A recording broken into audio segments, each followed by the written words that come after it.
yang strategis untuk mencapai.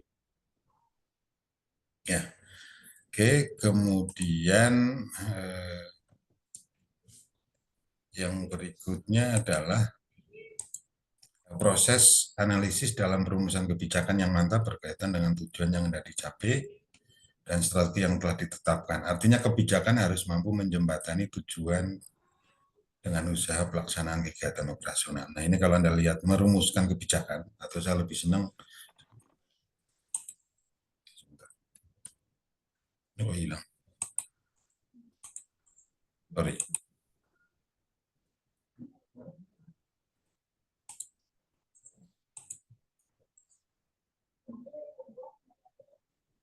Oke, sorry, tadi ada kepencet ya.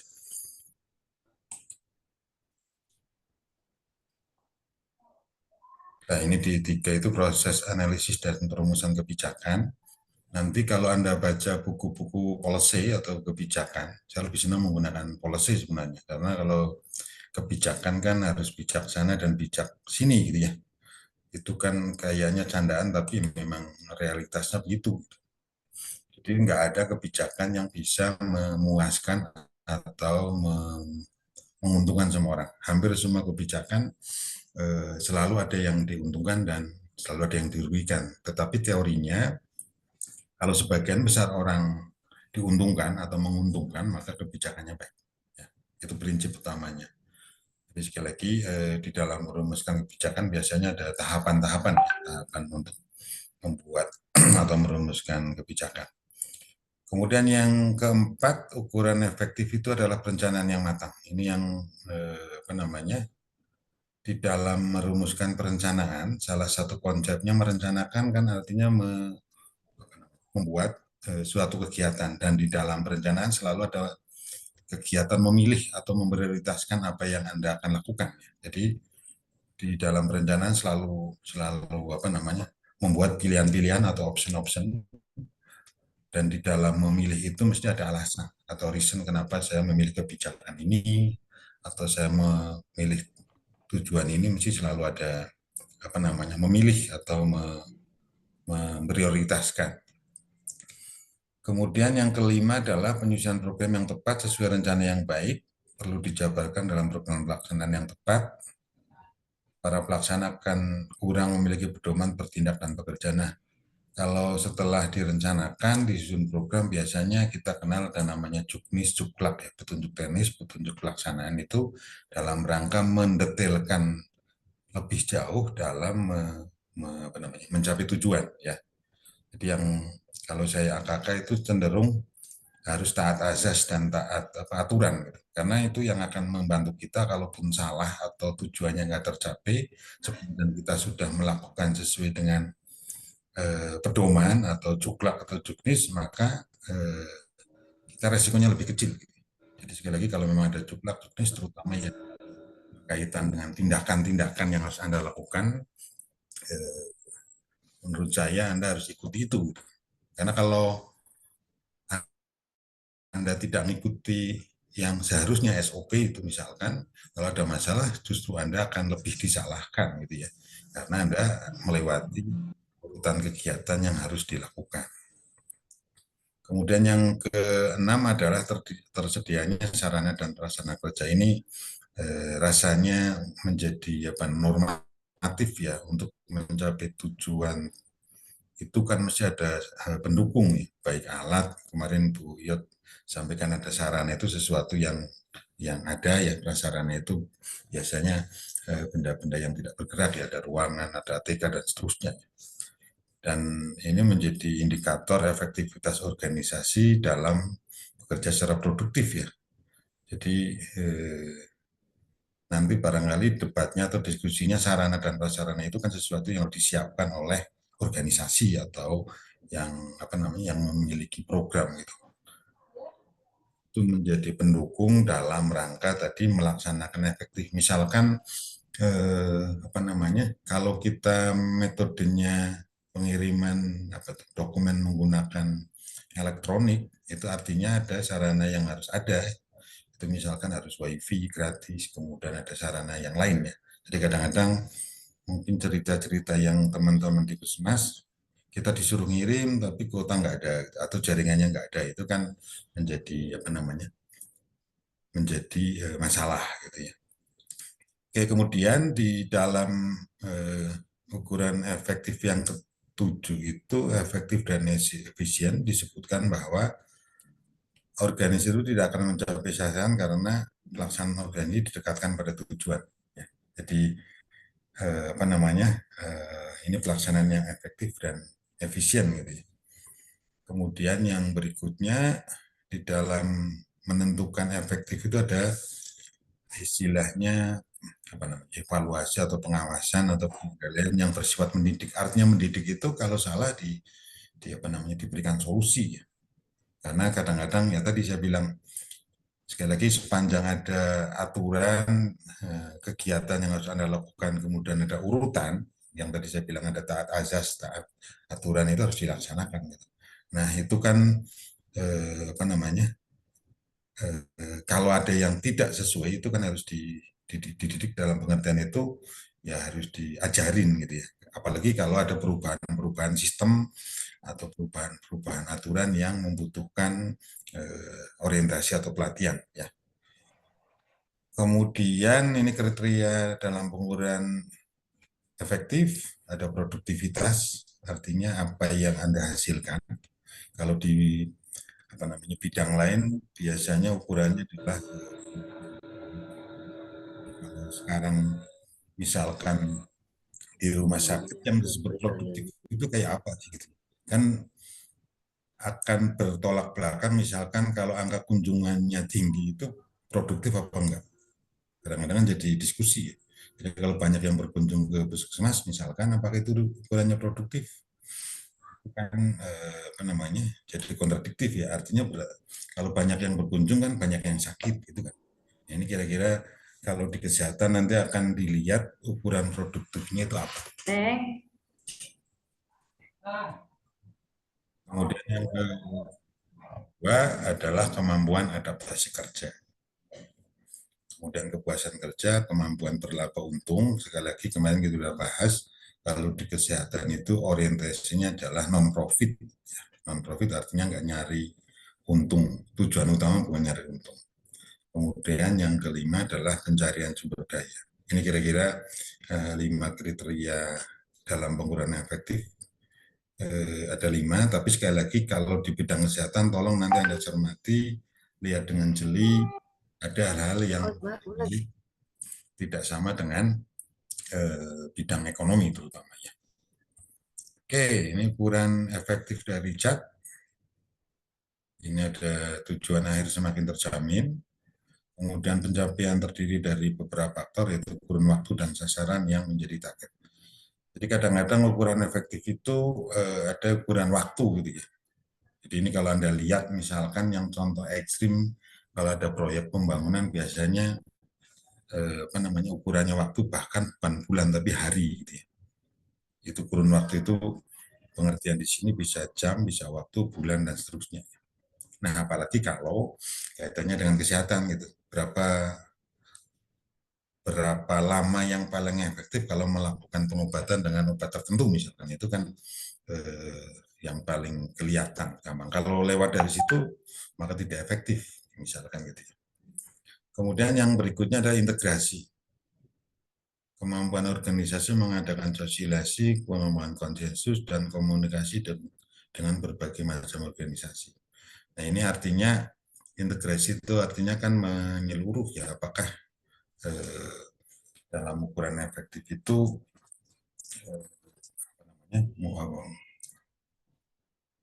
kemampuan organisasi mengadakan sosialisasi, artinya tujuannya itu apakah sampai ke apa namanya, pelaksana paling bawah gitu ya.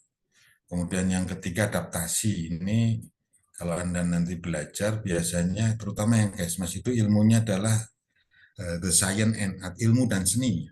Nah, seni itu artinya bagaimana menerapkan. Kalau ilmu kan teori-teori yang ada dan biasanya itu adalah lebih ke akademis, tetapi pada saat pelaksanaan atau adaptasi itu biasanya menyesuaikan dengan kondisi di lapangan. Ya, itu yang disebut dengan adaptasi atau penyesuaian-penyesuaian yang nanti prinsipnya yang penting tidak melanggar, gitu ya. Artinya melanggar aturan, melanggar apa namanya kaidah ilmu gitu ya. Jadi sekali lagi, kenapa adaptasi? Karena ada faktor lain di dalam organisasi, biasanya itu ada faktor di luar kita yang mempengaruhi apa yang akan kita lakukan. Gitu ya.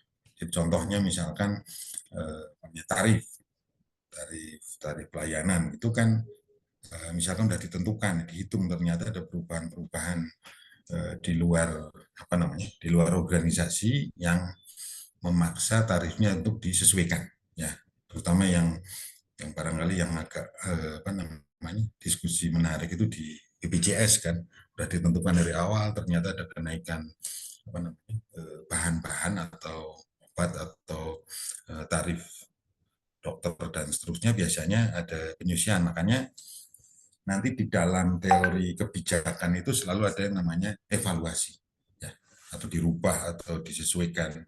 Makanya ada revisi dan seterusnya. Ya. Kalau Anda lihat di teori pembuatan policy, selalu yang terakhir adalah revisi.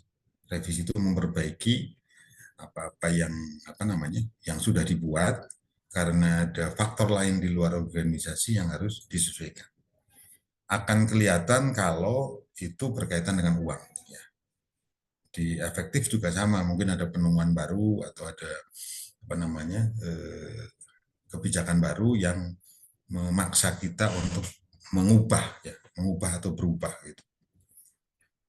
Kemudian pendekatan efektivitas, ada pendekatan goal. Ini yang paling utama adalah apa namanya efektif itu sekali lagi orientasinya di tujuan. Yang penting tujuannya tercapai. Kemudian pendekatan sumber, kenapa sumber itu menjadi hal yang penting? Karena untuk mencapai tujuan mesti butuh sumber daya. Sumber itu bisa sumber daya atau sesuatu yang mendukung mendukung tercapainya tujuan. Kemudian yang berikutnya adalah pendekatan proses. Pendekatan proses menganggap efisiensi dan kondisi kesehatan dari suatu lembaga internal. Lembaga yang efektif, proses internal berjalan dengan lancar di mana kegiatan yang ada berjalan secara terkoordinasi.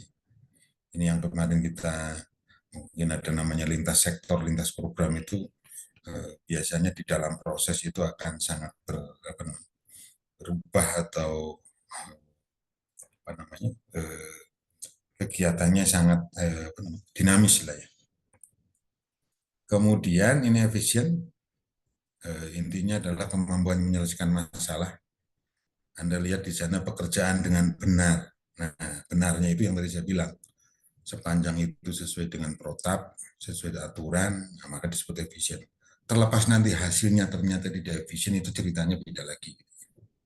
Kemudian yang kedua adalah derajat atau tingkat pengorbanan dari suatu kegiatan yang dilakukan untuk mencapai tujuan. Pengorbanan itu artinya apa yang kita siapkan, apa yang kita pakai, apa yang kita gunakan itu sesuai gitu, sesuai dengan tujuan.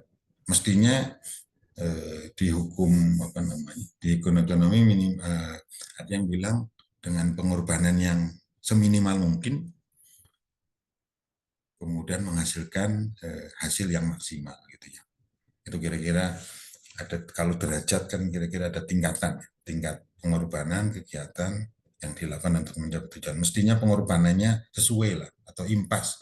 Kalau istilah di ekonomi ada namanya break even point ya, atau kalau modalnya segini maka untung gitu. Kalau biar untungnya banyak maka harus diseperti apakan. Gitu. Kemudian ini efisien, ini hasil produktivitas, performan itu apa ya? Namanya tingkat pencapaian gitu ya. Kemudian inputnya itu, ini kalau Anda lihat ada money material kira-kira ya, hampir sama lah ya. Tapi intinya efisien itu input dan output itu mestinya apa namanya seimbang atau tidak apa namanya, sesuai dengan yang diharapkan ya. Yang kalau di kesehatan performan itu ya tadi apakah indikatornya sesuai, apakah yang diharapkan itu sama. Kemudian yang berikutnya, seorang manajer yang efisien bisa mencapai output lebih tinggi dari input yang digunakan. Kalau bahasa ekonominya kira-kira tadi yang untung tadi ya, dengan modal sedikit maka outputnya lebih tinggi. Kemudian yang kedua, meminimumkan biaya penggunaan sumber daya untuk mencapai output yang ditentukan. Ini barangkali kalau cerita Bu Iyot di mana Puskesmas itu biasanya kalau bisa kan orangnya satu-satu gitu kan, tapi ternyata kan orang itu ngerangkap jabatan itu kan gitu ya. Itu dalam rangka tadi meminimalkan atau meminimalkan. Nah kalau rangkap jabatan tunjangannya dua enggak? Kalau tanya Bu Iyot enggak gitu kan dia. Enggak, Pak. Enggak dua gitu. Harusnya kan dua ya. Harusnya.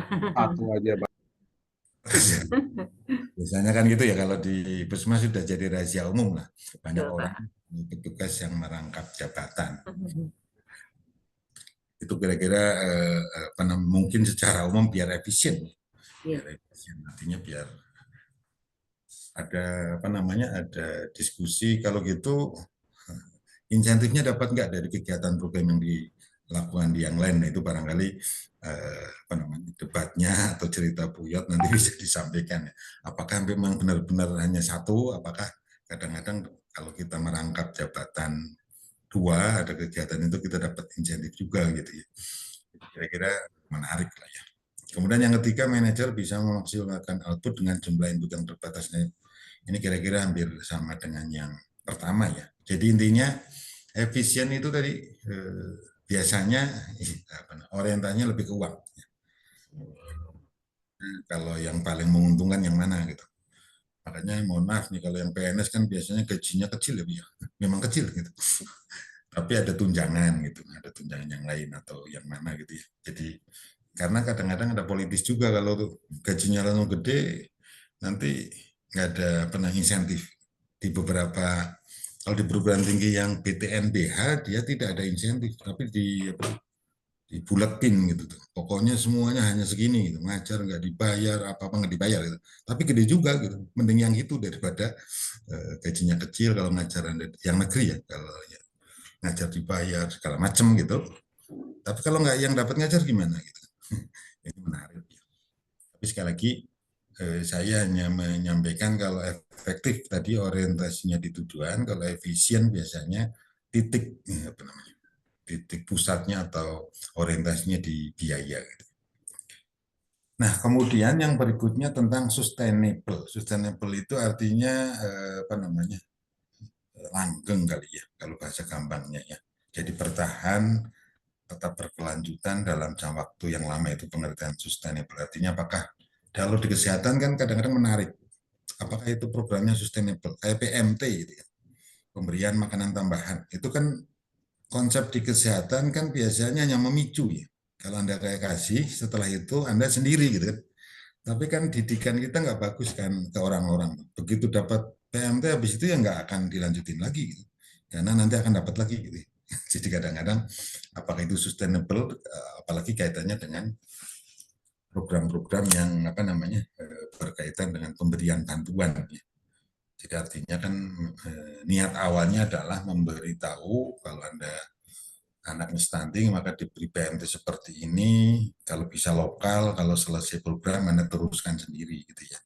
Nah ini barangkali menjadi diskusi.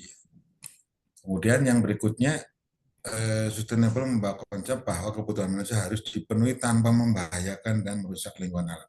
Ini yang lebih besar maksudnya ya. Jadi apakah program itu memang menguntungkan dari sisi apa itu, sisi di luar kita. Gitu. Nah, jadi yang pertama itu jangka waktu lama, artinya terus menerus berjalan atau sustainabilitas gitu. Dan yang kedua di sini konsepnya adalah tidak tanpa atau tidak membahayakan dan merusak lingkungan. Nah makanya kalau di bidang yang lain ada istilah apakah kegiatan ini akan terus-menerus bisa dilakukan apa enggak. Kemudian faktor penentu sustain itu yang pertama lingkungan. Ini kalau kaitannya dengan apa itu pencemaran segala macam ini kira-kira Anda bisa lihat faktor lingkungan sangat penting dalam menentukan sustainabilitas. Kemudian yang kedua adalah faktor sosial yang mencakup keadaan sosial, kesejahteraan masyarakat dan hak asasi manusia. Nah, apakah program yang kita lakukan itu dari sisi keadilan itu apa namanya sesuai. Nah, ini di sini dibilang ada inklusi sosial. Inklusi sosial itu lebih ke apa ya? Ada kelompok-kelompok khusus yang dibantu, tapi dia apakah bantuannya itu terus-menerus? Gitu. Kalau terus-menerus pun kan juga berat ya kalau kaitannya dengan uang. Anda mungkin lihat ada kita rame-rame ada BLT gitu ya. BLT itu kan sebenarnya ya pemicu tadi ya. Setelah itu kalau bisa yang udah dibantu terus produktif terus nggak dapat bantuan gitu kan. Tapi nyatanya kan enggak. Oke, kemudian dari sisi ekonomi, ini melibatkan aspek keberlanjutan, menciptakan lapangan kerja yang layak, distribusi pendapatan dan kesejahteraan. Nah, yang tadi saya bilang mestinya ada kemarin rame-rame apa namanya ada istilah apa, bantuan apa itu dari Kementerian Sosial yang pengangguran dilatih, gitu, orang-orang dilatih ada dapat uang pelatihan, habis itu mestinya kan dia apa namanya lepas gitu, tapi ternyata kan realnya enggak gitu, realitasnya malahan tahun depannya dapat lagi, kemudian masih mengulang hal yang sama. Kemudian yang berikutnya ada inovasi dan teknologi, artinya teknologi yang dipakai itu terus-menerus bisa digunakan. Padahal secara real di lapangan ada teknologi-teknologi yang berubah gitu. Karena tuntutan atau inovasi atau perkembangan teknologi yang sangat cepat ya. Kemudian ada kebijakan dan regulasi, nah ini yang menarik. Ada kebijakan-kebijakan yang tidak sustainable, artinya mohon maaf ini mungkin udah bahasa umum lah ya, menterinya ganti, kebijakannya ganti. Gitu. Sekarang rame-rame stunting, jangan-jangan tahun depan beda lagi gitu ya. Misalkan itu. Jadi ini, tapi menurut saya ya nggak masalah, sepanjang kebijakan besarnya tetap. Ya. Jadi kalau yang di pendidikan itu sangat terasa banget ya, kemarin menterinya Mas Nadiem gitu, Pak Nadiem itu kan ada MBKM, ini apa, kuliah merdeka itu. Jadi nggak usah kuliah tapi mendapatkan nilai gitu, atau Anda bisa kuliah di tempat lain nanti diakui dan seterusnya ya. Ada beberapa yang menguntungkan barangkali yang kalau Anda dengar ada RPL gitu. Rekognisi pembelajaran lampu. Jadi kalau Bu Iyot sudah banyak pelatihan, sudah pengalaman kerja maka diakui gitu.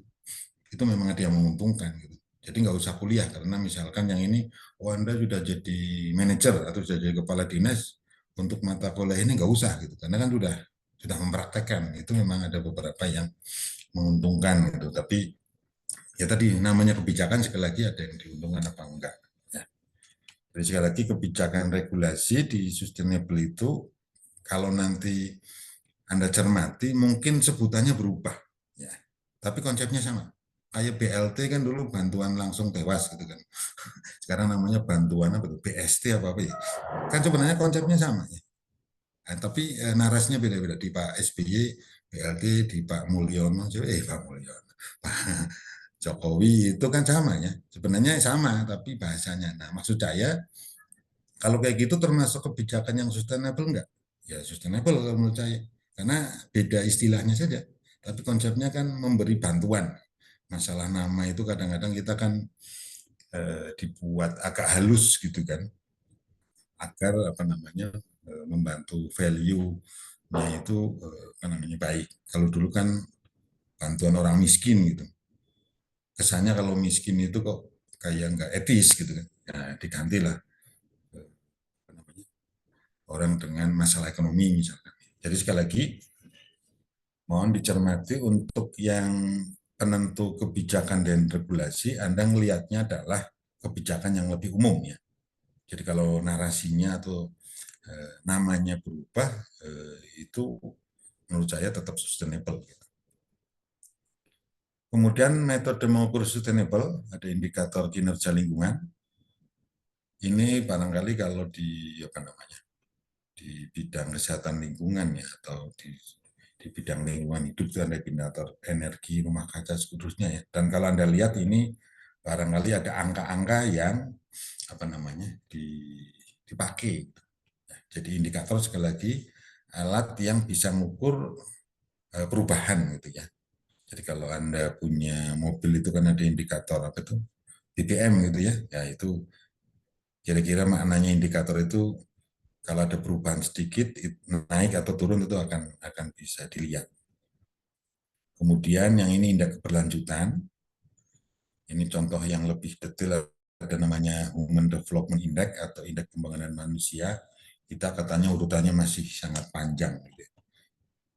Artinya kita katanya lebih banyak orang yang tidak berpendidikan gitu ya. Kemudian ada efisiensi sumber daya dan indeks pertumbuhan hijau.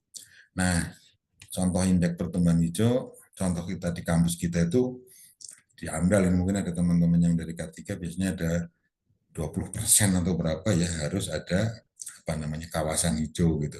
Ada tanaman, ada tempat terbuka dan seterusnya. Oke, kemudian evaluasi siklus hidup ini melibatkan analisis sepanjang siklus hidup atau produk atau proses untuk mengukur dampak lingkungan dari tahap produksi hingga pembuangan. Artinya siklusnya atau tahapannya itu tidak merusak lingkungan. Tadi di atas kan disebutkan tidak hanya dari sisi apa namanya sisi keberlanjutan orang, tapi lebih ke apakah itu tidak merugikan lingkungan. Nah, ini kira-kira yang dimaksud dengan metode siklus hidup itu. Kemudian laporan keberlanjutan, ini biasanya ada apa namanya semacam dokumen yang memperlihatkan bahwa apakah kegiatan yang dilakukan itu memang apa namanya menunjukkan bahwa program itu sustainable. Kemudian yang berikutnya ada indeks kualitas hidup. Ini ada indikator kemiskinan, angka pengangguran, pendidikan, harapan hidup, dan tingkat kebahagiaan. Ini menarik di tingkat kebahagiaan. Memang ada ukurannya ya, katanya yang negara yang paling bahagia itu di Finlandia gitu ya. Finlandia orangnya bahagia gitu. Kenapa bahagia? Karena di sana eh, semuanya gratis, sekolah gratis, kesehatan gratis gitu. Tapi ada diskusi menarik, kalau semuanya gratis, akhirnya ada persaingan nggak? Enggak. Jangan-jangan nanti 10 tahun berikutnya orang tidak bersaing, maka akhirnya mutu orangnya jadi turun gitu. Itu Indonesia diskusinya gitu. Artinya lebih bagus Indonesia gitu, karena ada persaingan tetap ya. Kemudian harapan hidup di kita itu eh, intinya perempuan dan laki-laki lebih panjang perempuan gitu. Jadi nanti saya dikoreksi ada angka-angka di perempuan itu 70 kalau nggak salah ya. Kalau laki-laki 65 gitu. Itu harapan hidup gitu ya. Itu akan bergeser. Artinya semakin apa tuh kualitas hidupnya semakin panjang atau semakin baik, berarti programnya itu baik. Mungkin Anda bisa cari informasi bahwa kita kelompok yang lansia itu sudah semakin banyak sekarang ya. Artinya umur harapan hidupnya naik. Tapi komentar, boleh nggak saya minta komentar? Kenapa yang laki-laki lebih cepat, mohon maaf nih, meninggal ya, lebih pendek dibanding perempuan? Itu ada yang bisa komen? Kalau dari angka statistik maksud saya ya, kenapa yang laki-laki lebih cepat meninggal dibanding perempuan? Ini kan sesuatu yang bisa di apa namanya, bisa didiskusikan ya. Apa ada komentar Pak siapa Triadi? Ah, suaranya kayak lagi di gua ini Pak Triadi. Ada komentar Pak Yudi? Wah ini Pak Yudi. Oh ada yang chat, sorry saya nggak baca. Laki-laki kerja keras. Wah Pak Bugiti ini ya. Terima kasih Bugiti. Karena kalau kerja keras maka resiko meninggalnya lebih tinggi. Ada yang lain? Bugiti terima kasih sudah komen di chat.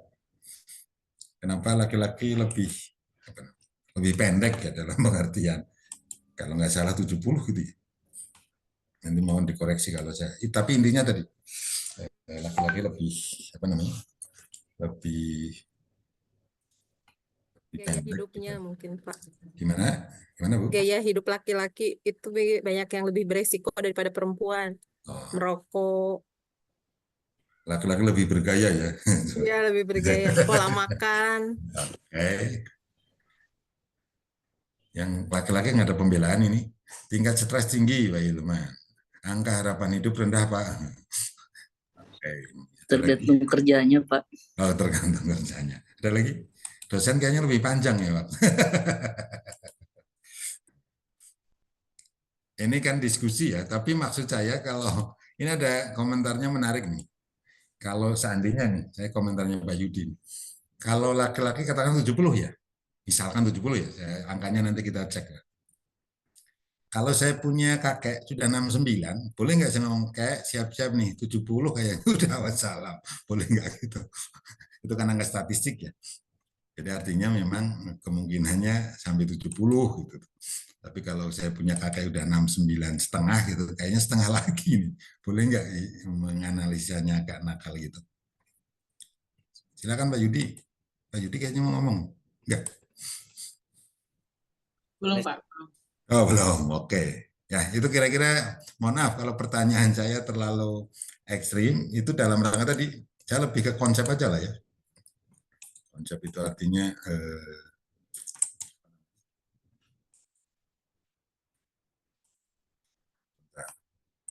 jadi sekali lagi itu kalau nanti Anda melihat angka-angka kayak gini, apa namanya, jangan terlalu terlalu lihatnya dari apa namanya kacamata kuda katakanlah gitu ya. Jadi harapan hidup kenapa lebih tinggi perempuan dibanding laki-laki, ada yang bilang karena kalau perempuan begitu ditinggal pasangannya nggak nikah lagi gitu kan.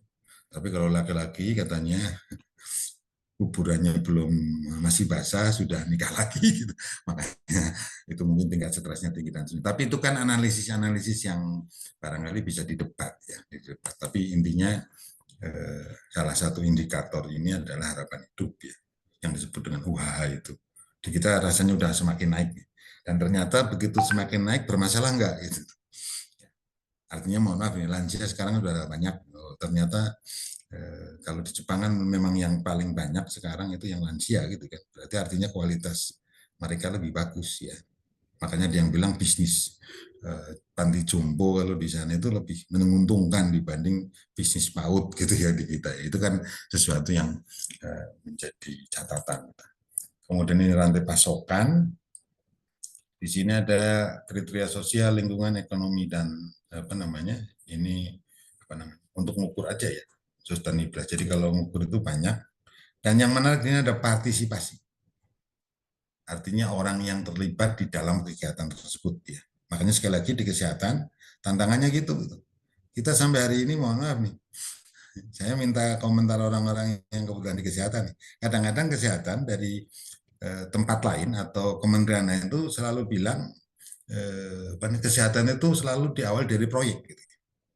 Awalnya proyek kayak TBC kan proyek ya, banyak kasus TBC, ada proyek, ada namanya dulu apa namanya balai pengobatan paru, lama-lama jadi permanen gitu ya.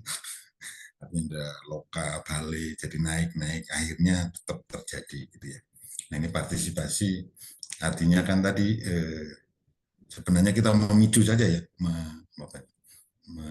yang memicu artinya apa namanya, membuat kalau saya kasih maka Anda lanjutin sendiri ya, terutama yang program-program Kesmas ya, PMT, air bersih gitu kan lanjut. Tapi kadang-kadang kan enggak, karena kita udah dididik terutama yang kesehatan cenderung apa namanya tadi kan dapat apa namanya kan dapat bantuan gitu ya, bantuannya selesai program. Oke. Kemudian yang berikutnya memahami pengukuran sustainable itu sering kompleks. Kompleks artinya tadi banyak faktor yang dilihat. Pertanyaannya kalau dari indikator-indikator yang di atas tidak, salah satu tidak, apakah sustainable apa enggak?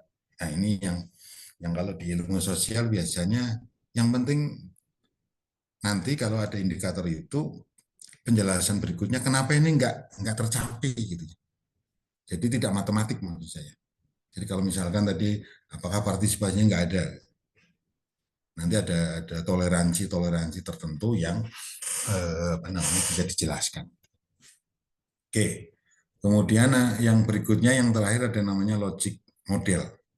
Program hubungan tidak dijamin pasti berhasil. Ini otomatis ya.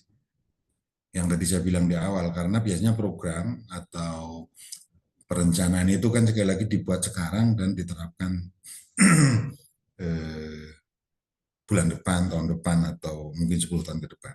Jadi di sini disebutkan tidak dijamin. Tapi kalau sudah disiapkan kan paling tidak kita punya gambaran bahwa itu akan berhasil. Tahunya berhasil apa enggak kan setelah dilaksanakan. Makanya sekali lagi selalu di manajemen itu terakhir adalah evaluasi. Gitu. Dan kalau nanti Anda baca detail, tidak ada policy yang baru. Policy itu selalu sesuatu yang diulang. Ada yang bilang ulangan masa lalu, kira-kira gitu ya. Ini kira-kira konsepnya begitu. Ini ada kenapa gagal, ada politik, ada sosial, ada krisis, leadership, kemudian ada government, big planning and execution. Kalau Anda lihat dari sini semua, yang di luar kendali kita itu namanya krisis. Krisis itu keadaan yang membuat sesuatu itu berubah total.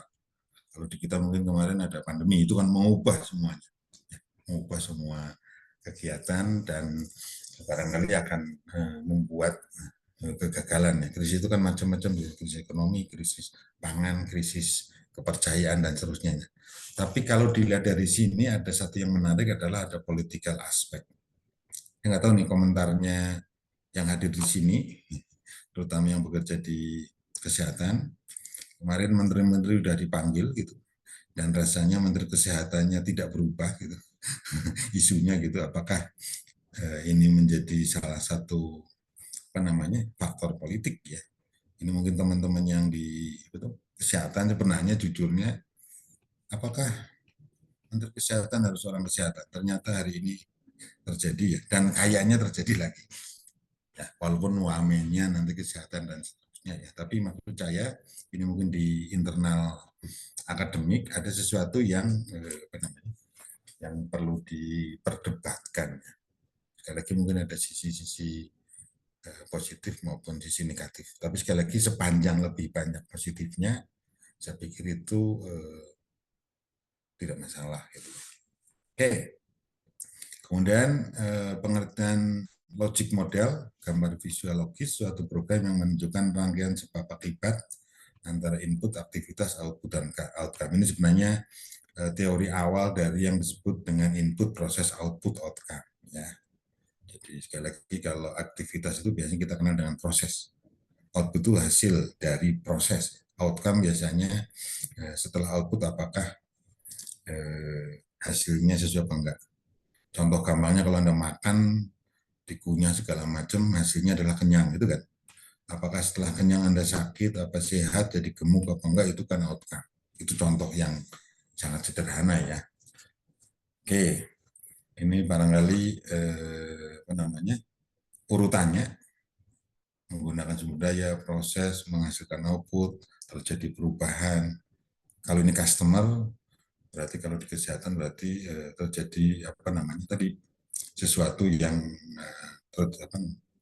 yang ada di pasien atau pengguna pelayanan ya. Kemudian ini secara bisa dilihat aja ya, intinya di logic model itu muncul di Joseph Woolley. Ya. Ini barangkali hanya mengingatkan saja konsep-konsep ini. Kemudian urgensi dari logic model mengimplementasikan apa yang diketahui mengenai program, mengklarifikasi bagaimana program dijalankan. Kemudian konsepnya ini sama ya tadi, ada planning, program manajemen, menjelaskan, menelusuri, serta mengendalikan proses dan fungsi. Kemudian yang menarik di konsep ini ada communication. Ya, mengkomunikasikan program baik kepada pimpinan, staf, pemberi dana. Jadi artinya ada sesuatu yang yang dilakukan. Nah, nanti kalau Anda belajar tipe-tipe komunikasi, ada tipe komunikasi bentuk E, bentuk G itu, kalau Anda baca referensi yang lain, itu sebenarnya hanya model saja. Yang paling efektif yang mana ya? Mungkin kalau Anda kenal ada bottom up atau top down itu sebenarnya kan hanya model, salah satu model ya. Yang paling bagus yang mana nggak ada. Sekali lagi kalau di ilmu-ilmu sosial tidak ada yang hukumnya pasti gitu kan. Jadi apakah yang top down lebih bagus dibanding bottom up? Kadang-kadang kita harus masalahnya apa dulu gitu ya. Ada sesuatu yang harus top down gitu. Ada sesuatu yang harus bottom up. Jadi sekali lagi sangat debatable kalau di ilmu-ilmu sosial itu selalu kayak gitu. Jadi nggak ada yang paling bagus. Ya. Yang paling ideal biasanya gabungan atau kita melihat apa yang objeknya apa atau topiknya apa untuk misalkan tadi yang komunikasi. Sekali lagi gaya-gaya komunikasi pun sangat bervariasi dan masing-masing organisasi rasanya punya aturan-aturan tersendiri ya. Tapi secara umum, contohnya kalau Pak Yudi dapat disposisi untuk ditindaklanjuti Anda kan itu termasuk komunikasi. Anda ketemu dengan orangnya enggak. Ya itu kira-kira ada gaya-gaya saja ya, gaya-gaya komunikasi di dalam organisasi. Kemudian kapan menggunakan logic model? Ini ada untuk program baru memperjelas sebuah program menyelesaikan masalah, membantu mengembangkan sistem pengukuran dan evaluasi. Kalau program yang sudah ada, membantu memahami, menguji asumsi yang melandasi program. Jadi ada perbedaan prinsip. Kalau yang sudah itu kan lebih, kalau Anda cermati ini kan lebih, apakah ini berhasil apa enggak, perlu dievaluasi apa enggak, mana yang tidak sesuai, mana yang tidak tercapai gitu ya. Tapi kalau baru kan cenderung lebih mungkin lebih mudah ya karena belum pernah dilakukan. Dan sebenarnya sekali lagi tadi saya kembali ke awal bahwa tidak ada program-program baru atau kebijakan baru sebenarnya. Ya. Oke. Kemudian manfaatnya menggambarkan alur logika. Jadi pesan saya di mata kuliah ini paling tidak saya kepingin menyampaikan yang namanya logic thinking. Logic thinking itu apakah semuanya logika apa enggak? Gitu. Ya. Jadi logic model itu ya tadi dasarnya adalah logic thinking. Apakah sesuai enggak bebannya apa namanya yang diberikan misalkan enggak. Jadi saya pesannya paling enggak Anda punya konsep atau pola logic thinking. Nah, semuanya apa namanya diukur dengan logic thinking tadi. Ya. Nah untuk bisa logic thinking kan Anda tidak menggunakan emosi kan. Artinya mesti ada data, ada informasi, ada pengalaman dan seterusnya. Tapi sekali lagi saya hanya minimal di materi ini Anda kenal dengan logic model dan dasarnya adalah logic thinking. Oh kalau begini maka begitu, kalau begitu maka beginu gitu. Ya. Oke, kemudian ini ada manfaat-manfaatnya yang menarik di sini adalah menemukan gap dalam logika program dan kemudian menyelesaikannya. Nah, untuk bisa menemukan ini kan mesti secara teori Anda harus empiris gitu. Jadi kalau Anda udah sering, ada dua peluang gitu. Karena sering maka Anda nganggap ya udah nggak apa-apa, kemarin juga nggak apa-apa. Gitu. Tapi beda kalau orang yang baru gitu, mesti ada sesuatu yang muncul gitu ya. Karena ada sesuatu yang menurut dia yang baru itu ini masalah diselesaikan. Tapi kalau orang lama atau udah biasa terus-terusan diulang, maka ya mesti ada anggapan tadi.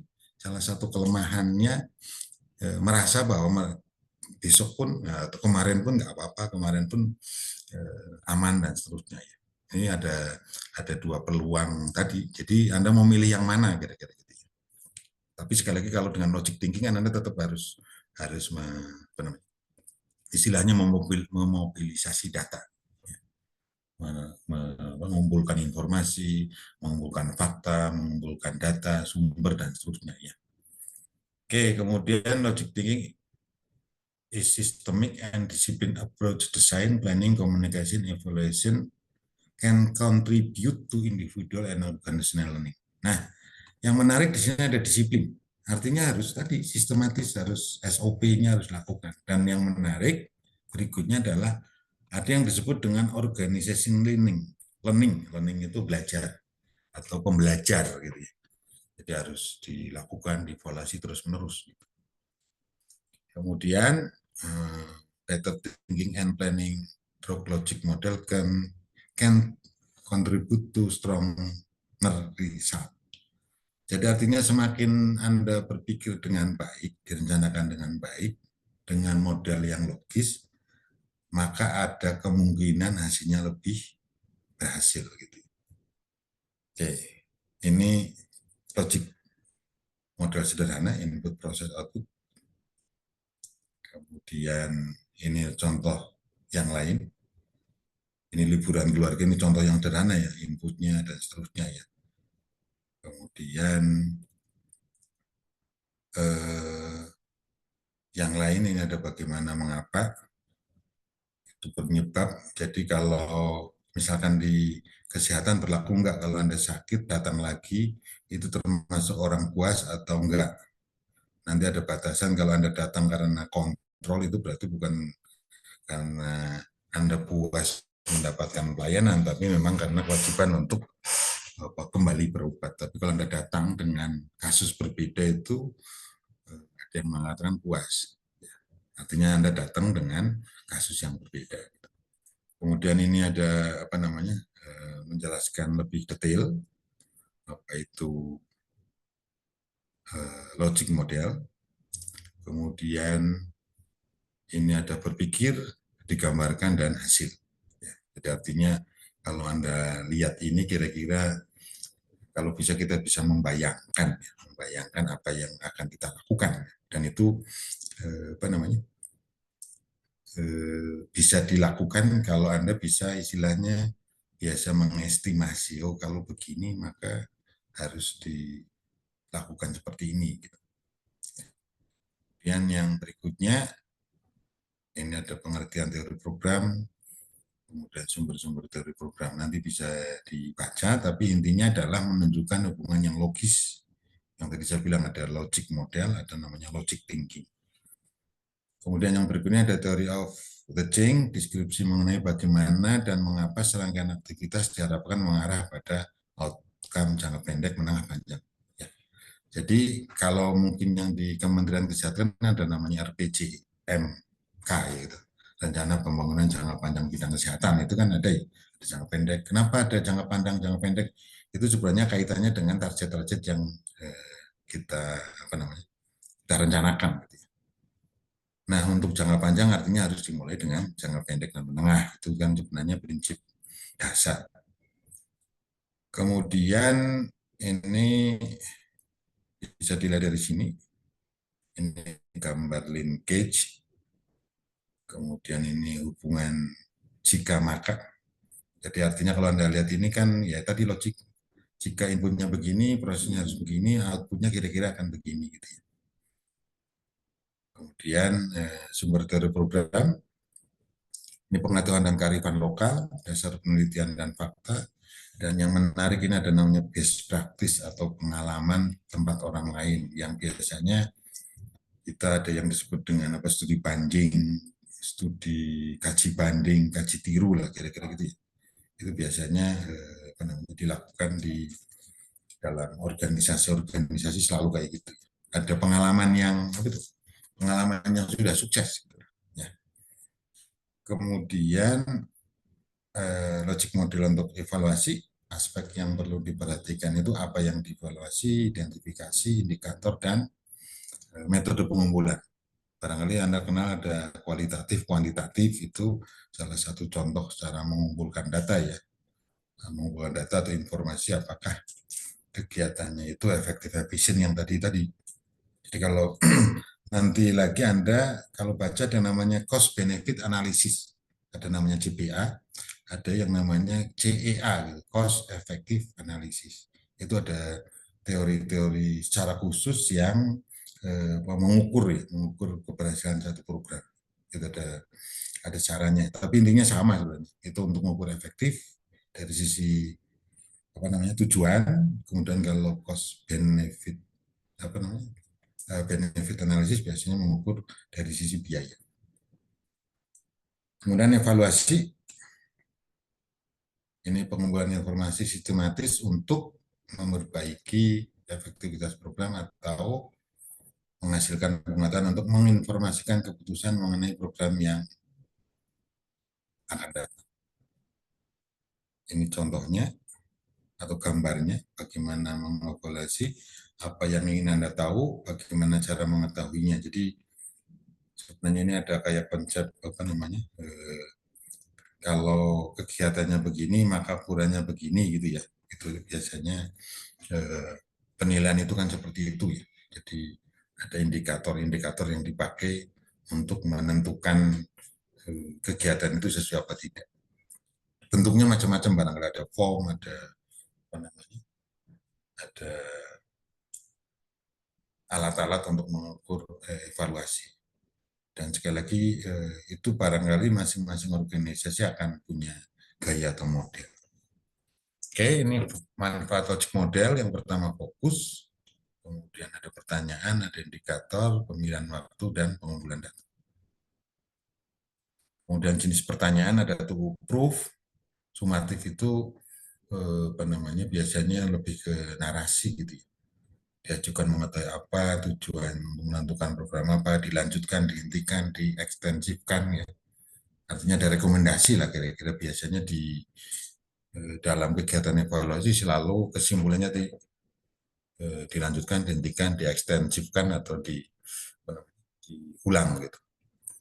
Diajukan untuk selama program dijalankan, tujuannya untuk perbaikan program. Ini indikatornya. Ini contoh kalau di apa ya? Di kita itu ada namanya akreditasi lah ya, kira-kira gitu. Ini contoh di ilmu yang lain untuk memudahkan menggambarkan saja sebenarnya. Itu barangkali yang bisa disampaikan untuk apa namanya logic model.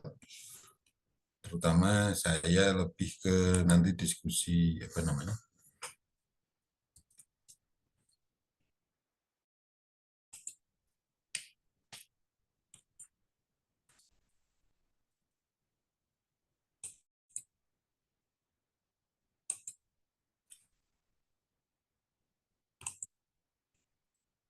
Komentar atau pertanyaan? Pak, boleh saya, Pak? Satiman ini tanya. Oke, Ya, Pak. oke, Mang. Tadi kan berkaitan dengan logik model itu untuk menjadi alat untuk perencanaan dan evaluasi program. Nah, untuk biasa dalam suatu program pasti ada berkaitan dengan permasalahan seperti yang tadi berkaitan dengan komunikasi ya. Ada yang dari mana sih baiknya dari up down atau eh, grade down ya. Dan itu biasanya itu susah untuk menilai mana yang baik duluan. Karena tadi kan melihat dari keadaan. Nah, ini ada juga beberapa pemimpin yang biasanya karena tidak menilai, sebenarnya ada hierarki kan organisasi untuk komunikasi dari atas ke bawah dulu, ada supervisor seperti itulah. Nanti sampai yang paling bawah. Nah, ini biasa kalau saling melompati ini gimana untuk kasus-kasus seperti ini, Pak? Jadi umpamanya katakanlah dari manajernya langsung ke teknisi tanpa melalui ke supervisornya dulu. Contohnya seperti itu, Pak. Oke. Jadi kalau secara teori, Pak, secara teori biasanya ada pengecualian. Gitu. Ada pengecualian tidak harus sesuai karena ada kondisi tertentu ya, kondisi tertentu misalkan darurat atau segera itu kadang-kadang istilah di kita itu ada kompas ya, potong kompas. Karena kalau ngikutin prosedur barangkali malah jadi masalah ya. Jadi biasanya ada apa namanya, istilahnya di kita itu bahasanya pengecualian gitu.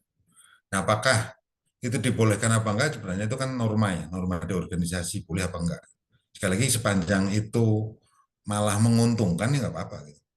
Biasanya kan ada beberapa yang kalau kondisi normal harus kayak gitu gitu. Jadi ada opsional gitu kan. Jadi kalaupun misalkan terjadi sesuatu kayak kebakaran kan, kalau protapnya harus lapor itu kelamaan kan gitu ya. Misalkan kayak gitu. Jadi sekali lagi ada kondisi-kondisi tertentu yang bisa diambil tidak sesuai protap, dan yang bisa menentukan itu kan apa namanya, yang bersangkutan itu kan. Nah, akhirnya nanti apakah akhirnya terus disalahkan apa enggak kan, nanti barangkali bisa didebatkan gitu Pak ya. Artinya setelah selesai ternyata Anda nggak melalui apa itu, prosedur gitu. Tapi kalau biasanya kalau hasilnya memang menguntungkan, Anda artinya dalam tanda petik diampuni gitu. Karena Anda melanggar prosedur gitu. Karena kadang prosedur itu dibuat itu dalam kondisi normal gitu. Contoh yang di kita lah misalnya. Kayak di saya misalkan, kalau saya mau keluar maka harus izin atasan gitu kan, harus izin, mau segala macam. Tapi ada di kita dibuat apa namanya ruang, kalau Anda kondisi darurat ya nggak usah gitu, langsung isi form langsung gitu. Atau ada tugas yang mendadak. Nah, mendadak itu artinya Anda harus jalan gitu, keluar kota segala macam, padahal membutuhkan ACC biaya segala macam kan. Nah itu di kita juga bisa main langsung ke pimpinan utama gitu. Pak ada gini, oke jalan dulu. Nanti setelah itu prosedurnya baru ditempuh Pak. Ya ditempuh artinya tetap melaporkan, walaupun istilahnya mohon maaf ini kadang saya nggak tahu apakah ini melanggar apa enggak. Kadang dibuat mundur tanggal itu. Ya, karena ada beberapa hal, contoh di kita itu selalu ada kayak gitu Pak. Ada istilahnya exception atau apa namanya pengecualian tadi lah, bahasa gampangnya pengecualian. Jadi sekali lagi konsepnya barangkali kalau setahu saya prosedur atau protap itu kan dibuat di kondisi normal. Begitu kondisi nggak normal, mesti ada sesuatu. Dan itu yang apa namanya fungsi manajer atau pemimpin itu ada di sana, Pak. Sekali lagi terlepas nanti setelah selesai Anda tetap disalahkan, itu kan menjadi risiko kali Pak. Tapi kan biasanya sepanjang apa yang Anda lakukan itu menguntungkan organisasi, rasanya ada kebijakan khusus ya. Nah itu barangkali salah satu privilege dari apa namanya, dari pimpinan atau dari manajer atau dari ketua kalau di kita dekan ya itu kekuasaan dekan bisa dalam tanda petik ya melanggar prosedur gitu. Itu barangkali. Atau ada yang menambahkan diskusi. Saya nggak tahu kalau lebih ke teknis medis apakah ada sesuatu yang boleh dilewati gitu prosedurnya gitu. Ya, mungkin kalau dari saya memang mungkin masih logik ya. Karena kan ini berkaitan dengan hal yang memang penting. Namun ada beberapa juga biasanya agak terlewati. Katakanlah ada persoalan yang ternyata umpamanya saya sebagai pimpinan tidak dengar permasalahan, ternyata pimpinan atasan saya sudah dengar duluan. Nah, itu yang biasa kita tidak tahu permasalahan apa yang timbul, ada semacam update yang belum kita dapatkan, ternyata sudah terlewati gitu. Dan itu biasanya setelah itu baru saling koreksi bahwa itu memang apa tidak terupdate karena sudah buru-buru seperti tadi, harus dapat duluan gitu. Ya itu mungkin dari saya itu Pak. Oke, baik. Terima kasih Pak Satriman. Dan pengalaman di kita di organisasi sering itu kan memang ada orang-orang yang di kondisi normal pun main apa tuh? Main ke atas gitu lah ya. Itu ada juga di kita ya. Jadi kadang-kadang ngomongnya ke kalau di kita kedekan dulu baru ke prodi itu ada beberapa yang kayak gitu dan kita biasanya sekali lagi Pak kalau saya secara umum ya paling kan orangnya itu aja yang kadang melewati kita ya. Kalau dibilang kita tersinggung iya gitu. Kadang kita kan menjadi apa namanya yang dilewati kok nggak lewat saya gitu kan. Tapi sekali lagi saya belajar di organisasi yang di pendidikan itu ya paling orangnya kan itu terus. Nah nanti kita mohon maaf nih kadang-kadang kita ya sudah kalau ada apa-apa ada masalah kita ikutan menginjek kira-kira gitu ya. Karena biasanya kan ada masalah kalau kayak gitu. Karena kalau enggak kalau kita lawan malah kalah karena kan dia udah main di atas dulu. Artinya udah ke dekan dulu karena mungkin merasa dekat gitu ya. Dan saya belajarnya itu tadi oke lah kalau pas lancar nggak apa-apa. Tapi kalau ada masalah biasanya akan kembali lagi dan kita yang bagian ikut dalam tanda petik tadi mungkin saya bahasanya kasar ya ikut ya menghukum gitu. Dan sekali lagi kalau saya konsepnya tadi Pak, saya kebetulan kakak ya kaker itu ya tadi taat azas, taat apa aturan itu aman. Kalau ada apa-apa aman. Kadang-kadang kita apa namanya malas juga Pak harus ini padahal lewat juga boleh ya. Tapi ya akan kerasa kalau ada masalah kita aman Pak sekali lagi. Kalau pas lancar nggak apa-apa. Ya, kalau pas lancar itu ya dianggap nggak masalah. Ya. Di manajemen kan selalu gitu Pak. Jadi kadang-kadang kalau Anda bagiannya, misalkan mohon maaf ini, kalau contoh kecil Anda bagiannya penanggung jawab program A. Gitu. Kalau lancar, ya memang tugas Anda kan. Memang tugas Anda harus lancar. Tapi begitu ada masalah, wah Anda mesti akan kan Anda harusnya begini gitu. Nah, Anda kira-kira harus siap untuk itu, Pak. Apalagi kalau mohon maaf kalau Anda posisinya anak buah, itu kan itu. Iya. Dan konsepnya mungkin Pak Hilman bisa sharing ya. Setelah pengalaman saya kalau bos, kalau saya dekan, itu harus dengar berita-berita yang bagus gitu. Berita yang baik gitu. Jangan ngomong masalah. Kalau masalah biasanya malah kadang-kadang kita yang jadi itu. Bukan berarti diubah. ABS itu bukan, tapi maksud saya bisa nggak kita sortir gitu. Yang memang kita bisa selesaikan, kalau memang nggak bisa baru ke atas. Itu barangkali normatif ya. Saya kebetulan kerja itu di beberapa tempat, udah 3 atau 4 tempat, itu gayanya hampir sama. Jadi kalau pimpinan itu tahunya ya, mohon maaf, misalkan gimana perkuliahan kita bilang baik, buktinya begini-begini. Akhirnya dia tahu nggak baik, kita bisa diskusi. Oh mungkin pas Bapak, ya, gitu ya.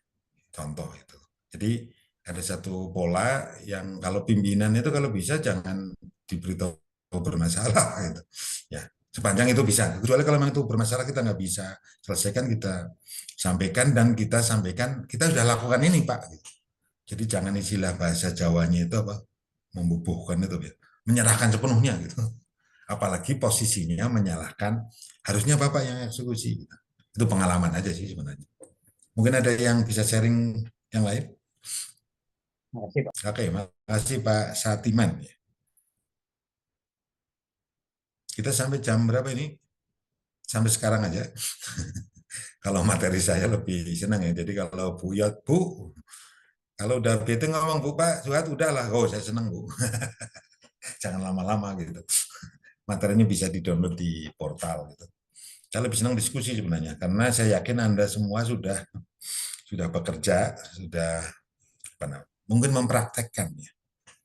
Jadi lebih senang sharing aja ya. Oke, ada yang lain? Izin Pak, sharing Pak. Oke. Mangga Pak Hilman. Ya mungkin ini mau berbagi pengalaman aja Pak ya, menyambung tadi apa namanya yang disampaikan sama rekan-rekan juga. Jadi kalau di pas pengalaman saya Pak, memang kalau ada kondisi-kondisi yang memang di pekerjaan itu yang memang harus segera diambil ya diusahakan betul Pak. Jadi masalah itu ya diselesaikan ya, dengan sampai selesai dengan kapasitas yang kita miliki Pak.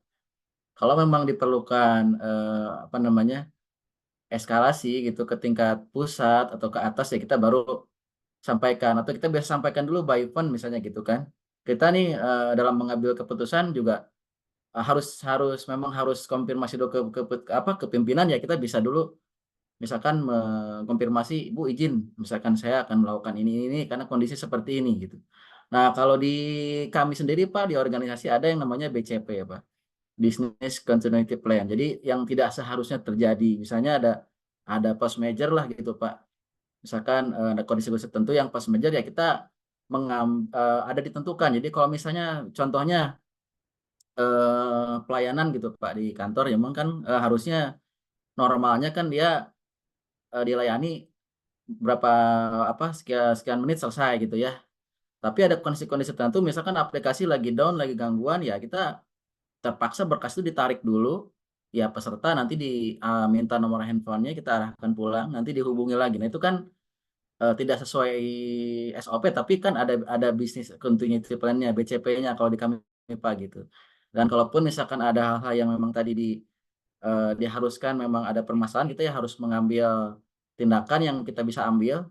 Tapi kalau memang perlu di luar itu, di luar tadi yang sudah ditentukan BCP-nya belum ada misalnya, ya kita selesaikan semampu kita. Tapi kalau nggak sanggup ya mungkin izin ke pimpinan bahwa untuk mengambil keputusan ini gitu. Mungkin gitu sih Pak. Baik, terima kasih sharingnya Pak Hilman. Ada lagi Kak?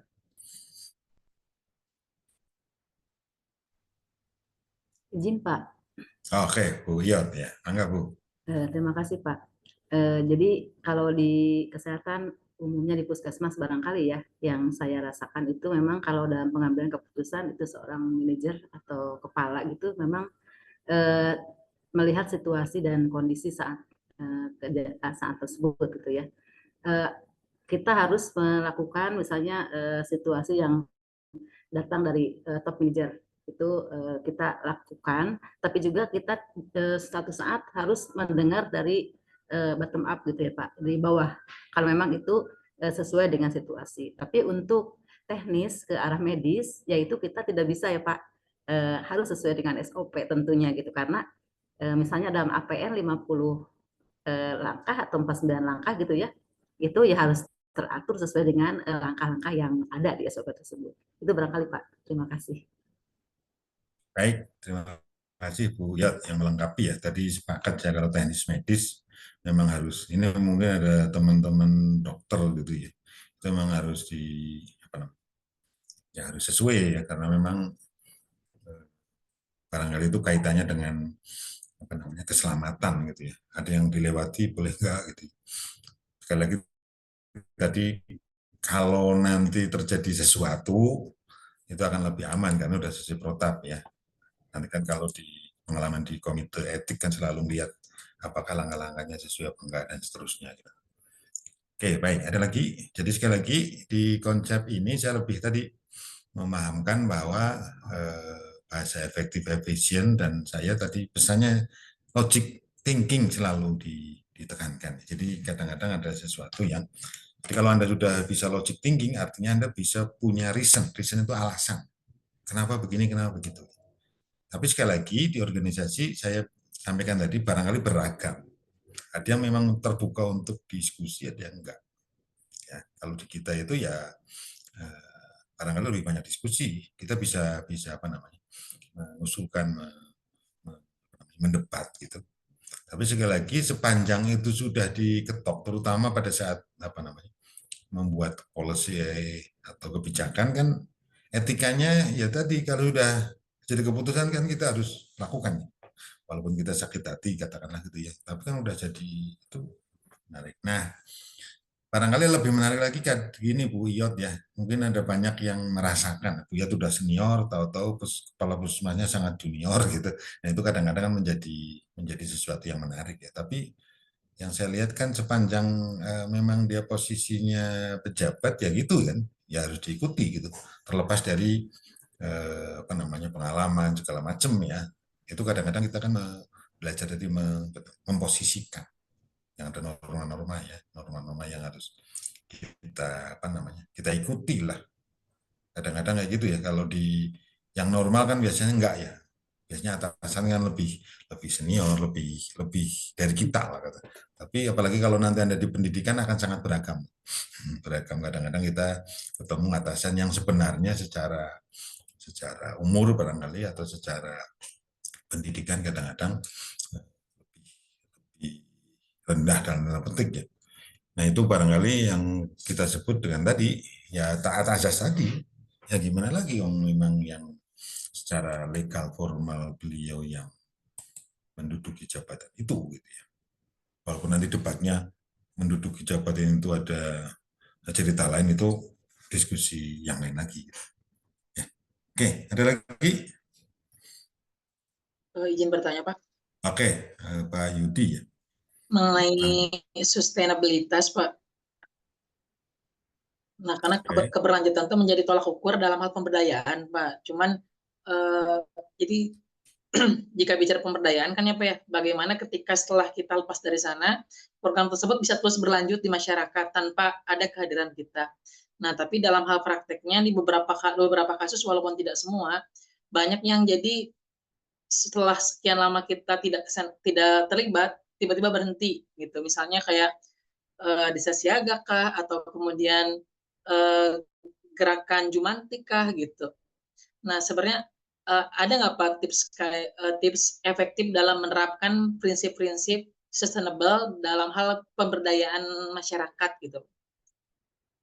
Oke, baik. Sebelum zaman JAB itu pengalaman ya Pak.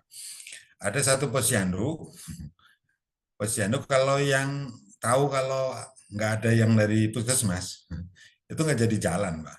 Atau ya kadernya kecil.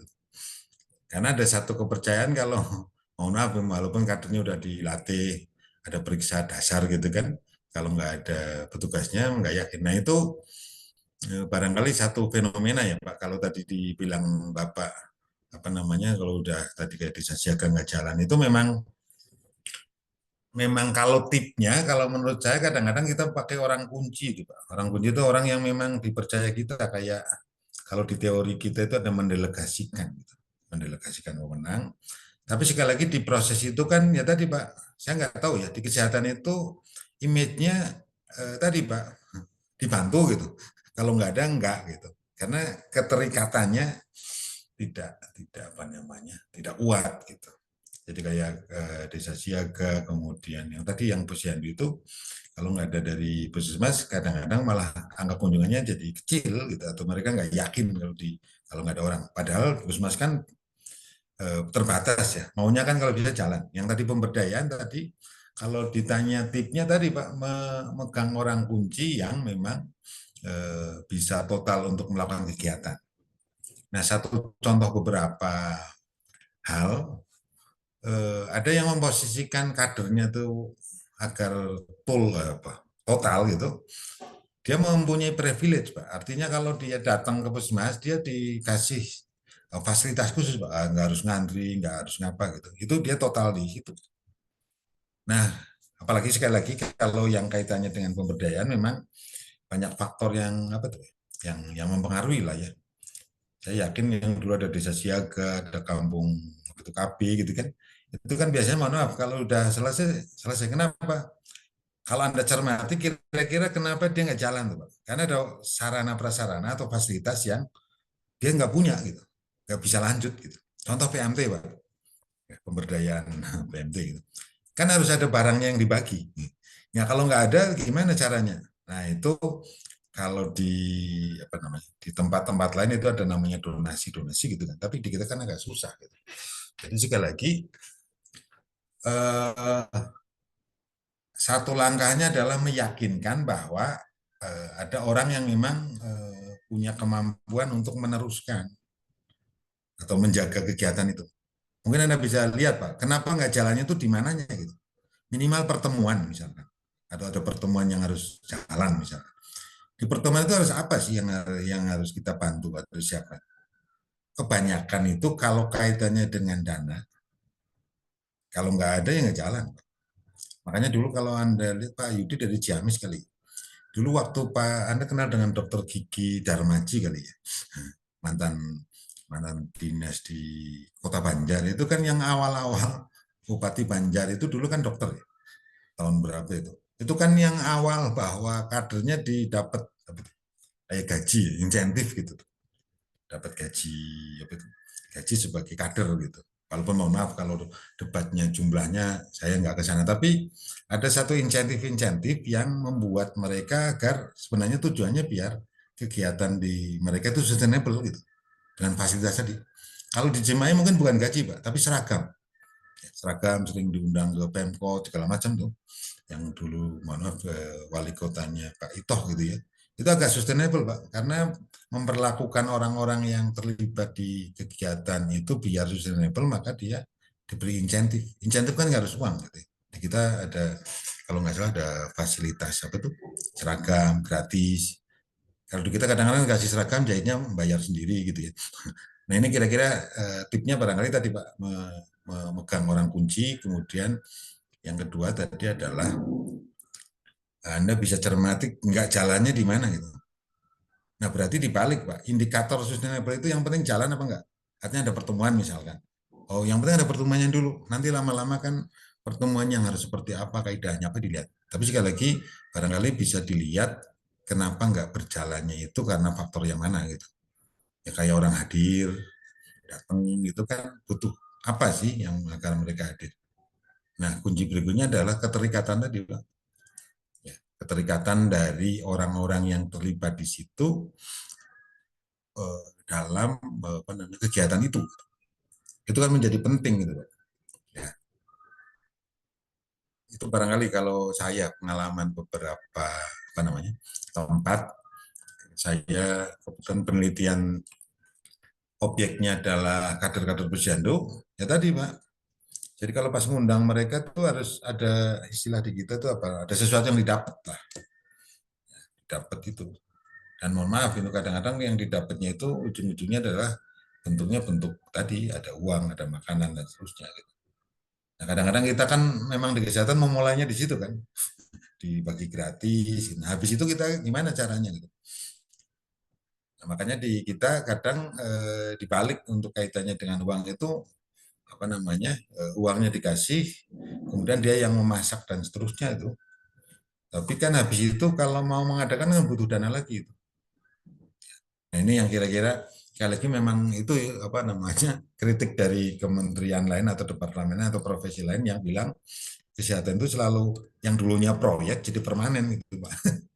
Kayak TBC itu kan dulunya memang proyek ya. Ada kasus TBC tapi akhirnya kan jadi balai, jadi lembaga dan seterusnya. Sekali lagi Pak Yudi barangkali kalau pendapat saya tadi yang awalnya tadi kenapa nggak jalannya di mana? Yang tadi dibilang kan sustainable misalkan harus pertemuan berjalan sebulan sekali, 2 bulan sekali. Nah, indikatornya apakah pertemuannya yang ada? Pertemuannya dulu aja, masalah bentuknya segala macam itu indikator yang lain gitu. Yang kedua tadi orang kunci yang kita bisa apa namanya bisa lakukan. Karena sampai hari ini pun Pak debatnya gitu, kader itu orang puskesmas atau bukan? Bukan. Dia kan sebenarnya bukan di Kementerian Kesehatan kan, dia di Kementerian Dalam Negeri yang di bawah kelurahan gitu. Tapi kesannya kan posyandu itu punya puskesmas. Karena mungkin mereka lebih dekat dengan puskesmas gitu. Nah, ini barangkali yang perlu diskusi juga ya. Jadi sekali lagi orang kunci dan melihat kenapa tidak berjalannya dari sisi mana Pak. Sekali lagi kalau dari sisinya dari sumber daya yang uang itu rasanya agak memang nggak bisa diselesaikan kalau nggak ada uangnya gitu kan. Ya, makanya kita sangat dilematis ada pengobatan gratis yang kayak gitu-gitu kadang memanjakan orang untuk kalau nggak ada nggak jalan gitu. Itu barangkali komentar saya Pak Yudi. Ada yang bisa membantu saya? Bu Kiti barangkali ada sharing? Ada Bu Kiti?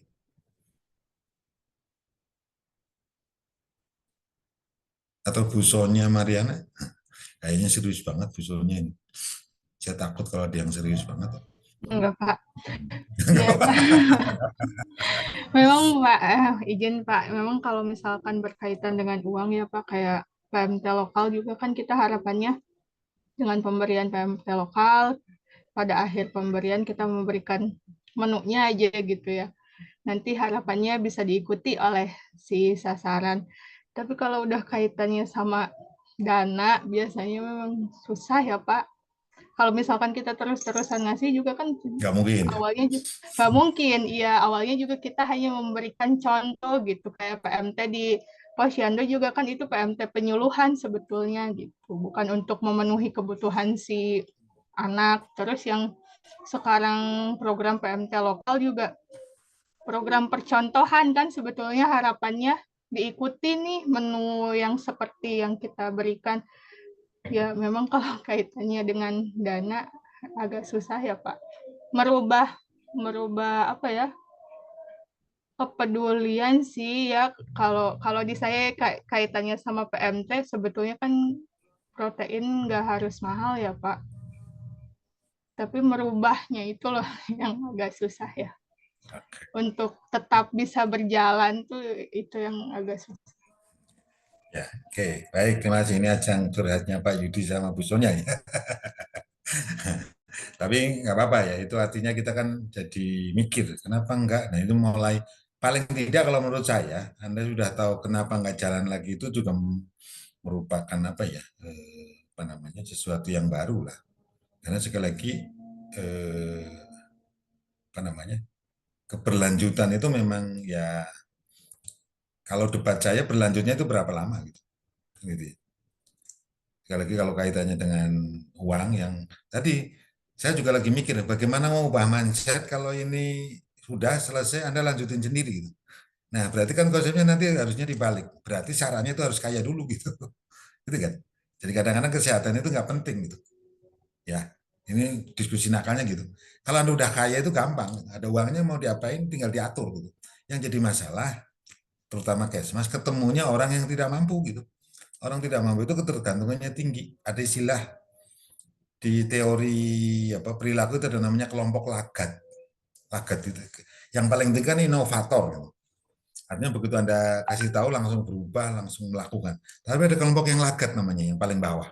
Laget itu biasanya pendidikannya rendah, susah diatur, emosian gitu. Itu yang terjadi. Itu yang kalau Anda ketemu itu dan itu bisa diubah, loyal, kelebihannya teorinya kalau kelompok laget sudah masuk itu setianya minta ampun gitu. Tapi begitu ada perubahan sedikit, kalau yang di atas kan berubah, yang inovator itu. Tapi yang di bawah itu kalau begitu Anda udah kena, artinya kena masuk di kita, itu dia akan setia banget. Ya. Tapi sekali lagi untuk sampai dia di kelompok kita, yang kelompok laget itu yang biasanya pendidikannya rendah, ya, kemudian pendapatannya rendah, susah diatur, emosian, itu ya ciri khasnya begitu. Tapi kalau udah dia mau, wah, loyalnya tinggi. Loyalnya sangat luar biasa. Ya. Oke, itu barangkali ya. Jadi sekali lagi, itu barangkali hanya sharing ya Pak Yudi dan Bu Sonya ya. Sekali lagi Anda yang di lapangan barangkali banyak. Tapi yang menarik karena Anda di lapangan, kadang-kadang tadi yang saya bilang godanya, kemarin juga kayak gitu lagi. Gitu. Makanya salah satu konsep di manajemen atau di organisasi, ada orang yang digeser, dimutasi itu dalam rangka tadi, paling tidak mengubah mindset gitu ya. Kan kemarin itu lagi, nanti juga gitu, nanti juga nggak apa-apa gitu. Nah, moga-moga Anda tidak punya pikiran gitu. Itu aja sih kalau saya ya. Jadi sekali lagi yang tadi saya bilang logic thinking itu sesuatu terus kenapa begitu ya, kenapa begini, kok bisa begini, kok selalu kayak gini gitu. Nah kalau itu terus dipupuk, paling tidak Anda tidak akan kehilangan empati. Empati itu artinya besok juga nggak apa-apa. Jadi kalau di teori kebijakan itu tadi ada kebiasaan orang gitu. Kebiasaan orang yang memutuskan tapi berulang gitu. Berulang terus, kalau di posisi yang sama dia akan sama. Makanya sebenarnya kalau teori motif mutasi, naik, pindah itu dalam rangka tadi mengurangi kebiasaan individu yang sudah biasa dilakukan. Kalau tempatnya baru kan paling dia akan mikir, walaupun dengan masalah yang sama ya. Itu barangkali. Ya. Itu barangkali ada yang lain. Karena di tempat lain ada yang udah maghrib ini, di saya juga udah adzan, karena saya masih di kampus. Dan katanya tempatnya agak horor, jadi agak takut juga saya. Karena sendirian ya. Oke, sekali lagi kalau ada mangga, kemudian nanti lewat PJ-nya saya mencoba nambahin beban Anda, ada tugas yang Anda bisa tulis komentar. Nanti saya kirim di di portal sudah ada, tapi kalau ada yang kesulitan nanti saya kirim lewat PJ-nya, Anda kerjakan semampunya. Ya, semampunya sekali lagi ya. Pak, gimana kalau mampu nggak ngerjain? Nggak apa-apa. Paling juga berdosa gitu kan. Dan itu hanya pertanyaan-pertanyaan. Saya kepingin sharing aja ya. Nanti ada pertanyaan, diketik atau ditulis tangan. Ya silahkan aja lah Anda yang mampunya gimana. Kalau mau tulis, ketik juga pakai tangan juga kali, nggak pakai kaki kan. Kalau nggak bisa Pak, tulis tangan boleh. Tulis tangan, nanti difoto, dikirimkan ke email. Saya membuat yang paling Anda bisa yang mana silahkan. Gimana kalau diketik? Ya enggak. Hanya pesan saya, tolong itu komentar sendiri. Kalau Anda punya referensi atau googling, tolong jangan dikopas, karena akan kelihatan di saya. Ya, di kopas-kopas itu memang cepat. Kalau bisa ditulis kembali. Tujuannya adalah paling tidak tanpa sadar Anda belajar gitu ya. Kopas boleh Pak. Tapi biasanya di saya kelihatan kopasnya hurufnya beda, jenisnya beda, ada bekasnya lah gitu ya.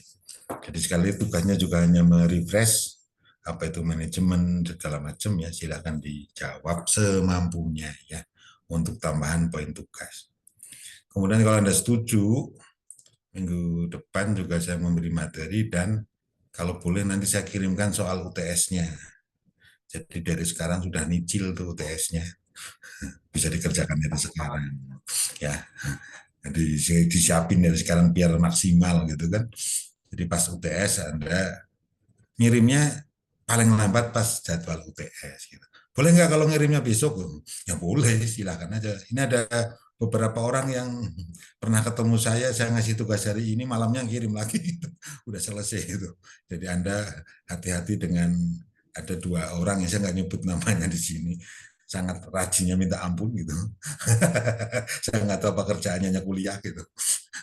Jadi kadang-kadang saya tugasnya dikirim hari ini, nanti malam ngirim, Pak izin mengirimkan soal. 24 jam saya. Kalau jam 12 insya Allah di WA.